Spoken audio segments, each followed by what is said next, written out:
Hi ಆತ್ಮೀಯ ಸ್ಪರ್ಧಾರ್ಥಿಗಳೇ, ಗುರುವಂದನಾ YouTube ಚಾನಲ್ಗೆ ಎಲ್ರಿಗೂ ಸ್ವಾಗತ. ಇವತ್ತಿನ ತರಗತಿ ಬಂದ್ಬಿಟ್ಟು ಏನ್ರಿ ಅಂತಂದ್ರ ಪೊಲೀಸ್ ವ್ಯವಸ್ಥೆ. ಹೌದಾ, ಪೊಲೀಸ್ ವ್ಯವಸ್ಥೆ ಕುರಿತು ನಾವ್ ಏನ್ ಮಾಡೋದು ಅಂತಂದ್ರೆ ಇವತ್ತಿನ ತರಗತಿಯಲ್ಲಿ ಅಧ್ಯಯನವನ್ನ ಮಾಡೋಣ.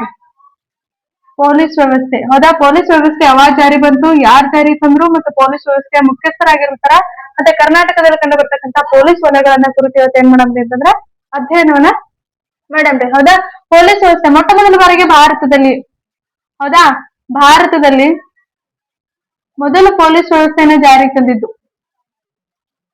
ಭಾರತದಲ್ಲಿ ಮೊದಲು ಪೊಲೀಸ್ ವ್ಯವಸ್ಥೆ ಜಾರಿಗೊಳಿಸಿದವರು ಯಾರು ಅಂತಂತಂದ್ರ ಲಾರ್ಡ್ ಕಾರ್ನ್ವಾಲಿಸ್.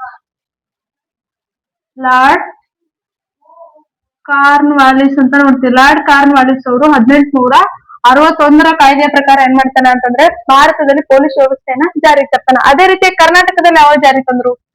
ಹೌದಾ, ಕರ್ನಾಟಕದ ಪೊಲೀಸ್ ವ್ಯವಸ್ಥೆ. ಕರ್ನಾಟಕದಲ್ಲಿ ಪೊಲೀಸ್ ವ್ಯವಸ್ಥೆಯನ್ನ ಜಾರಿಗೆ ತಂದಿದ್ದು ಯಾವಾಗ ಅಂತಂತಂದ್ರ 1963 ಕಾಯ್ದೆಯ ಪ್ರಕಾರ ಏನ್ ಮಾಡ್ತಾರೆ ಅಂತಂದ್ರೆ ಕರ್ನಾಟಕದಲ್ಲಿ ಪೊಲೀಸ್ ವ್ಯವಸ್ಥೆಯನ್ನ ಜಾರಿ ತರ್ತಾರ. ಹಾಗಾದ್ರೆ ಕರ್ನಾಟಕದಲ್ಲಿ ಕಂಡು ಬರ್ತಕ್ಕಂಥ ಪೊಲೀಸ್ ವ್ಯವಸ್ಥೆ ಮುಖ್ಯಸ್ಥರು ಯಾರು?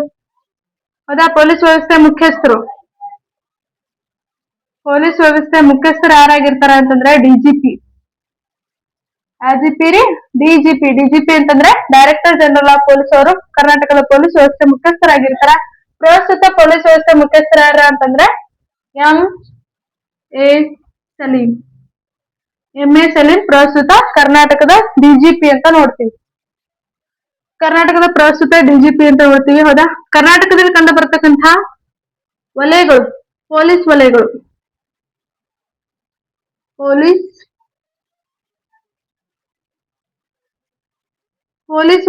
ಕರ್ನಾಟಕದಲ್ಲಿ ಎಷ್ಟು ಪೊಲೀಸ್ ವಲಯಗಳು ಕಂಡು ಬರ್ತಾವ್ರಿ ಅಂತಂದ್ರ 7 ಪೊಲೀಸ್ ವಲಯಗಳು ಕಂಡು ಬರ್ತಾವ. ಹೆಂಗ ನಾವು ಈಸಿಯಾಗಿ ಫೈಂಡ್ ಔಟ್ ಮಾಡ್ಬೋದ್ರಿ ಅಂತಂತಂದ್ರ ದಿಕ್ಕುಗಳು ಹಾಕೋಬೇಕ್ರಿ ಫಸ್ಟ್. ಹೌದಾ, ದಿಕ್ಕುಗಳು ಉ ಈ ಉ ಅ ದ ನೈ ಪ ವ. ಹೌದಾ, ದಿಕ್ಕುಗಳನ್ನ ಹಾಕೊಂಡ್ರಿ. ದಿಕ್ಕುಗಳನ್ನ ಹಾಕೊಂಡ ತಕ್ಷಣ ಏನ್ ಮಾಡ್ಬೇಕು ಅಂತಂದ್ರೆ ಉತ್ತರಕ್ಕೆ ಯಾವ್ದು ಬರ್ತದ? ಬೆಳಗಾವಿ. ಉತ್ತರಕ್ಕೆ ಯಾವ್ದು ಬರ್ತದ ಅಂತಂತಂದ್ರ ಬೆಳಗಾವಿ. ಉತ್ತರಕ್ಕೆ ಕಂಡು ಬರ್ತಕ್ಕಂತಹ ಒಂದು ಜಿಲ್ಲೆ ಯಾವ್ದ್ರಿ ಅಂತಂತಂದ್ರ ಬೆಳಗಾವಿ ಕಂಡು ಬರ್ತದ ಅಂತ ನೋಡ್ತೀವಿ. ಉತ್ತರಕ್ಕೆ ಬೆಳಗಾವಿ ಕಂಡು ಬರ್ತದೆ. ದಕ್ಷಿಣಕ್ಕೆ ಮೈಸೂರು ಕಂಡು ಬರ್ತದ. ಪೂರ್ವಕ್ಕೆ ದಾವಣಗೆರೆ ಕಂಡು ಬರ್ತದೆ. ಪಶ್ಚಿಮಕ್ಕೆ ಯಾವ್ದು ಬರ್ತದೆ ಅಂತಂದ್ರೆ ಮಂಗಳೂರು. ಹೌದಾ, ಪಶ್ಚಿಮಕ್ಕೆ ಯಾವ್ದು ಬರ್ತದೆ ಅಂತಂದ್ರ ಮಂಗಳೂರು ಕಂಡು ಬರ್ತದ. ಇನ್ನು 2 ವಲಯಗಳು ಉಳಿದು. ಹೌದಾ, ಯಾವ ವಲಯಗಳು ಅಂತಂತಂದ್ರ ಬಳ್ಳಾರಿ ವಲಯ ಕಂಡು ಬರ್ತದೆ. ಹೌದಾ, ಇನ್ನೊಂದು ಯಾವ್ದ್ರಿ ಅಂತಂದ್ರೆ ಕೇಂದ್ರ ವಲಯ. ಕೇಂದ್ರದಲ್ಲಿ ಸೆಂಟ್ರಲ್ ಇರ್ತದ ಪಾಯಿಂಟ್. ಕೇಂದ್ರ ವಲಯ ಯಾವ್ದು ಅಂತಂದ್ರೆ ಬೆಂಗಳೂರು. ಬೆಂಗಳೂರಿನಲ್ಲಿ ಕರ್ನಾಟಕದ ಪೊಲೀಸ್ ವ್ಯವಸ್ಥೆಯ ಒಂದು ಕೇಂದ್ರ ವಲಯ ಅಂತ ನೋಡ್ತೀವಿ. ಹೌದಾ, ಕೇಂದ್ರ ವಲಯ ಕಂಡು ಬರೋದು ಬೆಂಗಳೂರು. ಉತ್ತರದಲ್ಲಿ ಯಾವ್ದು ಬರ್ತದೆ? ಬೆಳಗಾವಿ. ದಕ್ಷಿಣದಲ್ಲಿ ಮೈಸೂರು. ಪೂರ್ವಕ್ಕೆ ದಾವಣಗೆರೆ. ಪಶ್ಚಿಮಕ್ಕೆ ಮತ್ತೆ ಮಂಗಳೂರು. ಇನ್ನೊಂದು ಯಾವ್ದು ವಲಯ ಉಳಿತು ಅಂತಂದ್ರೆ ಕಡೆಗೆ ಬಳ್ಳಾರಿ ವಲಯ ಕಡೆಗೆ ಉಳಿತದ್ರಿ. ಹೌದಾ, ಈಜಿಯಾಗಿ ನಾವ್ ಏನ್ ಮಾಡ್ಬೋದು ಅಂತಂದ್ರೆ ಈ ರೀತಿಯಾಗಿ ದಿಕ್ಕುಗಳನ್ನ ಹಾಕೊಂಡ್ವಿ ಅಂತಂತಂದ್ರ ಫೈಂಡ್ ಔಟ್ ಮಾಡ್ಬೋದು. ಹೌದಾ, ದಿಕ್ಕುಗಳನ್ನ ಹಾಕೋದ್ರ ಮೂಲಕ ನಾವ್ ಏನ್ ಮಾಡೋದ್ರಿ ಫೈಂಡ್ ಔಟ್ ಮಾಡಬಹುದು. ಕರ್ನಾಟಕದಲ್ಲಿ ಕಂಡು ಬರ್ತಕ್ಕಂಥ ಹಂಗಂದ್ರ ಪೊಲೀಸ್ ವ್ಯವಸ್ಥೆ ಹೆಂಗ್ ಜಾರಿ ಅದಾವ? ಹೌದಾ, ಯಾವ ಅಧಿಕಾರಿ ಅದ್ ಬಳಕ ಯಾವ ಅಧಿಕಾರಿ ಅದಾನ ಅನ್ನೋದನ್ನ ನೋಡೋಣ. ಹೌದಾ, ಪೊಲೀಸ್ ತರಬೇತಿ ಶಾಲೆ. ಹೌದಾ, ಕರ್ನಾಟಕದಲ್ಲಿ ಕಂಡು ಬರ್ತಕ್ಕಂತ ಪೊಲೀಸ್ ತರಬೇತಿ ಶಾಲೆ ಎಲ್ಲದರಿ? ಪೊಲೀಸ್ ತರಬೇತಿ ಶಾಲೆ. ಹೌದಾ, ಪೊಲೀಸ್ ತರಬೇತಿ ಶಾಲೆ ಗೊತ್ತಿರ್ಬೇಕು. ಪೊಲೀಸ್ ತರಬೇತಿ ಕೇಂದ್ರ. ಎಲ್ಲಿ ಕಂಡು ಬರ್ತದ್ರಿ? ಟ್ರಾಫಿಕ್ ಪೊಲೀಸ್ ತರಬೇತಿ ಕೇಂದ್ರ.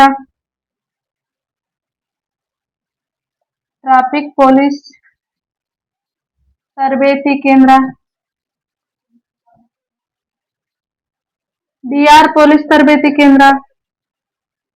DAR ಪೊಲೀಸ್ ತರಬೇತಿ ಕೇಂದ್ರ. DAR ಪೊಲೀಸ್ ತರಬೇತಿ ಕೇಂದ್ರ. ಹೌದಾ, Next, Wireless Police Institute. Police Institute. Institute. ಅದ ಪೊಲೀಸ್ ಅಕಾಡೆಮಿ. ಕರ್ನಾಟಕದ ಪೊಲೀಸ್ ಅಕಾಡೆಮಿ ಎಲ್ಲಿ ಕಂಡು ಬರ್ತದೆ? ಕರ್ನಾಟಕದ ಪೊಲೀಸ್ ಅಕಾಡೆಮಿ ಎಲ್ಲೆಲ್ಲಿ ಕಂಡು ಬರ್ತಾವ? ಯಾವ ಕೇಂದ್ರಗಳು ಎಲ್ಲೆಲ್ಲವ ಅಂತ ನೋಡಮ್ರಿ. ಅದ ಪೊಲೀಸ್ ತರಬೇತಿ ಶಾಲೆ ಎಲ್ಲದರಿ? ಅದ ಕನ್ಫ್ಯೂಸ್ ಆಗಿ ಕಲಬುರ್ಗಿ ಅನ್ಬಾರ್ದು. ಕಲಬುರ್ಗಿಯಲ್ಲಿರೋದು ಪೊಲೀಸ್ ತರಬೇತಿ ಕೇಂದ್ರ ಹೊರತು ತರಬೇತಿ ಶಾಲೆ ಅಲ್ಲ. ತರಬೇತಿ ಶಾಲೆ ಅಲ್ಲಿ ಬರ್ತದೆ ಅಂತಂದ್ರೆ ಚನ್ನಪಟ್ಟಣ. ಚನ್ನಪಟ್ಟಣದಲ್ಲಿ ತರಬೇತಿ ಶಾಲೆ ಕಂಡು ಬರ್ತದ. ತರಬೇತಿ ಕೇಂದ್ರ ಎಲ್ಲದಂತಂದ್ರೆ ಕಲಬುರ್ಗಿ. ಟ್ರಾಫಿಕ್ ಪೊಲೀಸ್ ತರಬೇತಿ ಕೇಂದ್ರ ಬೆಂಗಳೂರು. ಟ್ರಾಫಿಕ್ ಪೊಲೀಸ್ ತರಬೇತಿ ಕೇಂದ್ರ ಬೆಂಗಳೂರು. ಡಿಆರ್ ಪೊಲೀಸ್ ತರಬೇತಿ ಕೇಂದ್ರ ಬೆಂಗಳೂರು. ವೈರ್ಲೆಸ್ ಇನ್ಸ್ಟಿಟ್ಯೂಟ್ ಇರೋದು ಬೆಂಗಳೂರು. ಬೆಂಗಳೂರು. ಇನ್ನು ಪೊಲೀಸ್ ಅಕಾಡೆಮಿ ಎಲ್ಲಿ ಕಂಡು ಬರ್ತದೆ ಅಂತಂದ್ರೆ ಮೈಸೂರು. ಹೌದಾ? ಪೊಲೀಸ್ ಅಕಾಡೆಮಿ ಎಲ್ಲಿ ಕಂಡು ಬರುತ್ತೆ ಅಂತಂದ್ರೆ ಮೈಸೂರು. ಪೊಲೀಸ್ ಹುದ್ದೆ ಓದ್ತೀವಿ ಅಂತಂದ ತಕ್ಷಣ ಪೊಲೀಸ್ ವ್ಯವಸ್ಥೆ ಬಗ್ಗೆ ಗೊತ್ತಿರ್ಬೇಕು. ಹೌದಾ? ಪೊಲೀಸ್ ತರಬೇತಿ ಶಾಲೆ ಕಂಡು ಬರೋದು ಚನ್ನಪಟ್ಟಣ, ನೆನ್ಪಿಡ್ರಿ. ನೆಕ್ಸ್ಟ್ ಏನ್ ನೋಡಮ್ರಿ ಅಂತಂತಂದ್ರ ಪ್ರಮುಖವಾಗಿ ಯಾವ ಅಧಿಕಾರಿ ಆದ ನಂತರ ಯಾರ ಅಧಿಕಾರಕ್ಕೆ ಬರ್ತಾರೆ? ಹೌದಾ? ಡಿಜಿಪಿ ಕೆಳಗೆ ಯಾರು ಇರ್ತಾರ? ಕೊನೆಯ ಪೊಲೀಸ್ ಯಾರು ಇರ್ತಾರ ಅನ್ನೋದ್ರ ಕುರಿತು ಏನ್ ಮಾಡಮ್ರಿ ಅಂತಂದ್ರ ಅಧ್ಯಯನವನ್ನ ಮಾಡಮ್. ಫಸ್ಟ್ ಯಾರು ಬರ್ತಾರಿ ಅಂತಂದ್ರ ಡಿಜಿಪಿ. ಹೌದಾ? ಡಿಜಿಪಿ ಕರ್ನಾಟಕ ಪೊಲೀಸ್ ವ್ಯವಸ್ಥೆ ಮುಖ್ಯಸ್ಥ ಡಿಜಿಪಿ ಆಗಿರ್ತಾರ. ಡಿಜಿಪಿ ಕೆಳಗೆ ಯಾರು ಬರ್ತಾರಿ? ಎಡಿಜಿಪಿ. ಎಡಿಜಿಪಿ ಕಂಡು ಬರ್ತಾರ. ಎಡಿಜಿಪಿ ಕೆಳಗ ಐಜಿಪಿ. ಐಜಿಪಿ ಕೆಳಗ ಡಿಐಜಿಪಿ. ಐಜಿಪಿ ಕೆಳಗೆ ಯಾರು ಬರ್ತಾರಿ? ಡಿಐಜಿಪಿ. ಡಿಐಜಿಪಿ ಕೆಳಗ ಎಸ್ಪಿ, SR ಗ್ರೇಡ್ ಅಂತ ಬರ್ತಾರ. ಹೌದಾ? SP SR ಗ್ರೇಡ್ ಅಂತ ಕಂಡು ಬರ್ತಾರ. SP SR ಗ್ರೇಡ್ ಕೆಳಗೆ ಯಾರು ಬರ್ತಾರ ಅಂತಂದ್ರೆ SP. ಹೌದಾ? SP ಕೆಳಗೆ ಯಾರು ಬರ್ತಾರಿ? ASP. ASP ಕೆಳಗ DSP. DSP ಕೆಳಗ CPI. CPI ಕೆಳಗ PSI. PSI ಕೆಳಗ ಬರ್ತದ್ರಿ HC. ಇಲ್ಲ, ASI. ASI ಕೆಳಗ HC head constable. Head constable ಕೆಳಗ ಲಾಸ್ಟ್ ಯಾರು ಬರ್ತಾರೆ? PC. ಹೌದಾ? ನಾವು ಓದ್ತಾ ಇರೋದ್ರಿ PC ಎಕ್ಸಾಮಿಗೆ ನಾವು ಓದುತ್ತೀವಿ. PC ಎಕ್ಸಾಮಿಗೆ ಓದುತ್ತೀವಿ ಅಂತ ತಕ್ಷಣ ಇವೆಲ್ಲಾ ಗ್ರೇಡ್ಗಳು ನಮ್ಗೆ ಗೊತ್ತಿರ್ಬೇಕು. ಕರ್ನಾಟಕದಲ್ಲಿ ಕಂಡು ಬರ್ತಕ್ಕಂಥ ಪೊಲೀಸ್ ವ್ಯವಸ್ಥೆಯ ಶ್ರೇಣಿಗಳು. ಹೌದಾ? ಡಿಜಿಪಿ ಕರ್ನಾಟಕದ ಪೊಲೀಸ್ ವ್ಯವಸ್ಥೆ ಮುಖ್ಯಸ್ಥರಾಗಿರ್ತಾರೆ. ಪ್ರಸ್ತುತ ಡಿಜಿಪಿ ಯಾರಂತ ಹೇಳಿದ್ರಿ? MA ಸಲೀಂ. ಹೌದಾ? ಇದರ ವಿಸ್ತೃತ ರೂಪನೇ ಕೇಳ್ತಾರೆ. ಡಿಜಿಪಿ ವಿಸ್ತೃತ ರೂಪ ಡೈರೆಕ್ಟರ್ ಜನರಲ್ ಆಫ್ ಪೊಲೀಸ್. ಹೌದಾ? ಎಡಿಜಿಪಿ ಅಡಿಷನಲ್ ಒಂದು ಸೇರಿಸ್ರಿ. Additional director general of police. ಗೊತ್ತಿರ್ಬೇಕ್ರಿ ಇವು. ಉರ್ದಂಗ್ ಬರ್ಬೇಕು ನಿಮ್ ಬಾಯಾಗ. ಐಜಿಪಿ ಅಂತಂತಂದ್ರ ಏನು ಅಂತಂದ್ರೆ ಇನ್ಸ್ಪೆಕ್ಟರ್ ಜನರಲ್ ಆಫ್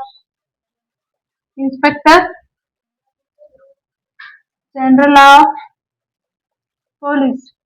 ಅದ ಐಜಿಪಿ ಅಂತಂದ್ರೆ ಏನ್ರಿ? Inspector general of police. DIGP ಅಂತಂದ್ರೆ ಏನು ಅಂತಂದ್ರೆ deputy inspector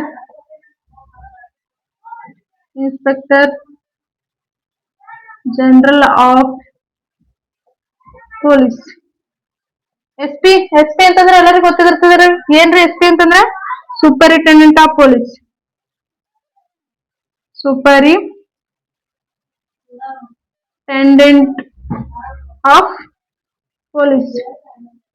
superintendent of police SR grade ಅಂತ ಬರ್ತಾರ.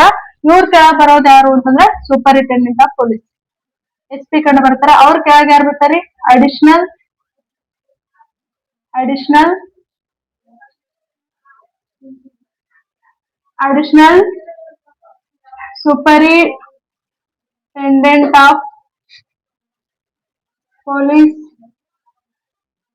Superintendent of police. Next deputy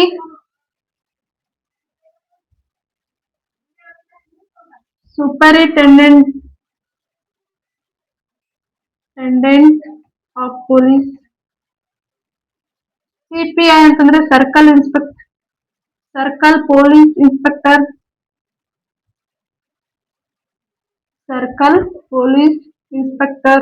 PSI ಅಂತಂದ್ರೆ ಏನ್ರಿ? Police sub inspector.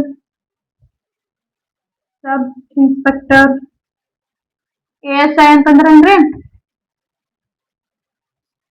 Additional sub inspector.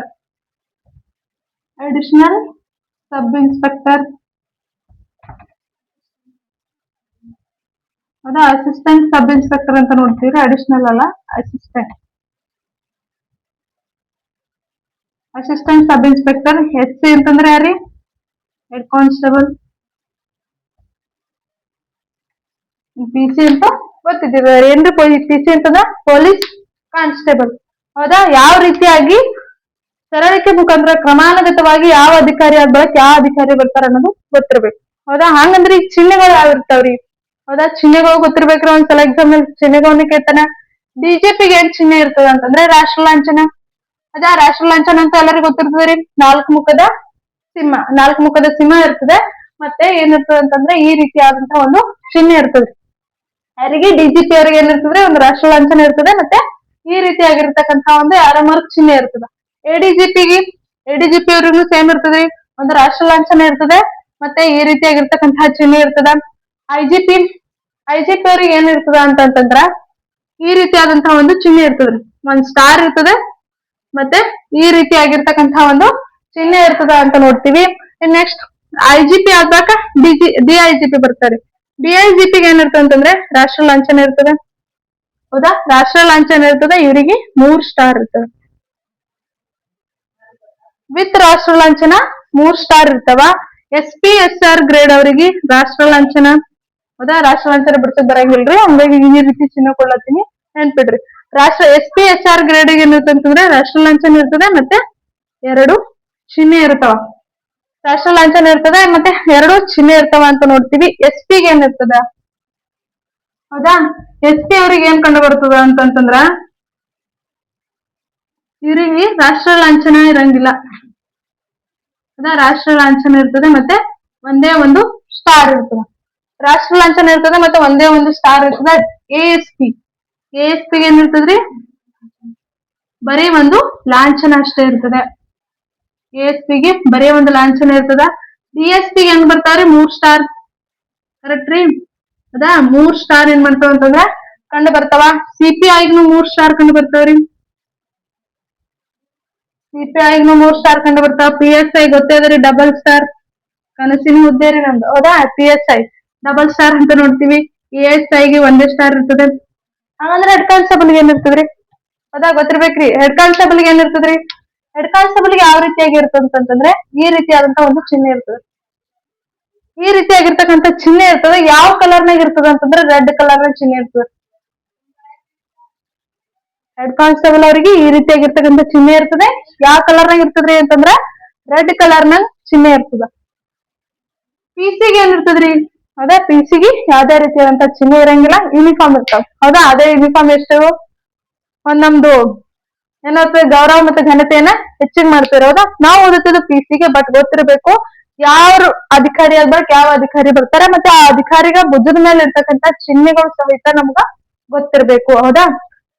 ನೋಡ್ರಿ ಎಷ್ಟು ಅಧಿಕಾರಿಗಳಾದ್ರು 1 2 3 4 5 6 7 8 9 10 11 12 13.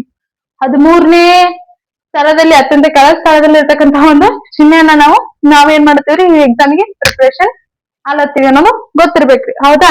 ಇನ್ನೊಂದು ವಿಶೇಷ ಅಂತಂದ್ರ DGP ಏನ್ ಹೇಳಿದ್ರಿ ನಾಳೆ? ಕರ್ನಾಟಕದ ಪೊಲೀಸ್ ವ್ಯವಸ್ಥೆಯ ಮುಖ್ಯಸ್ಥರಾಗಿರ್ತಾರೆ. ಯಾರು? DGP. ಹಂಗಂತಂದ್ರೆ ಒಂದ್ ಸ್ಟೇಷನ್ ಮುಖ್ಯಸ್ಥರು ಯಾರಾಗಿರ್ತಾರೆ? ಒಂದು ಸ್ಟೇಷನ್ ಮುಖ್ಯಸ್ಥರು ಯಾರಾಗಿರ್ತಾರ ಅಂತಂದ್ರ CPI ಸರ್ಕಲ್ ಇನ್ಸ್ಪೆಕ್ಟರ್ ಆಗಿರ್ತಾರ. ಹಂಗಂಗ್ರಿ ಸ್ಟೇಷನ್ ನೋಡ್ಕೋರು ಪೊಲೀಸ್ PSI ಇರ್ತಾರನ್ರಿ. ಹೌದಾ? ಪೊಲೀಸ್ PSI ಇರ್ತಾರ. ಇವ್ರ ಕೆಳಗಿರ್ತಾರಲ್ಲ, ಒಂದು ಸ್ಟೇಷನ್ ಕೆಳಗ ಮೊಟ್ಟ ಮೊದಲ ಬಾರಿಗೆ ನಾವೇನಾದ್ರೂ ಕೇಸ್ ಕೊಡ್ಬೇಕಾಯ್ತು ಅಂತಂದ್ರ ಮೊಟ್ಟ ಮೊದಲ ಅಧಿಕಾರಿ ಯಾರಾಗಿರ್ತಾರ ಅಂತಂದ್ರ PSI ಆಗಿರ್ತಾರ ಅಂತ ನೋಡ್ತೀವಿ. ಹೌದಾ? SP ಒಂದು ಜಿಲ್ಲೆಯ ಮುಖ್ಯಸ್ಥರು.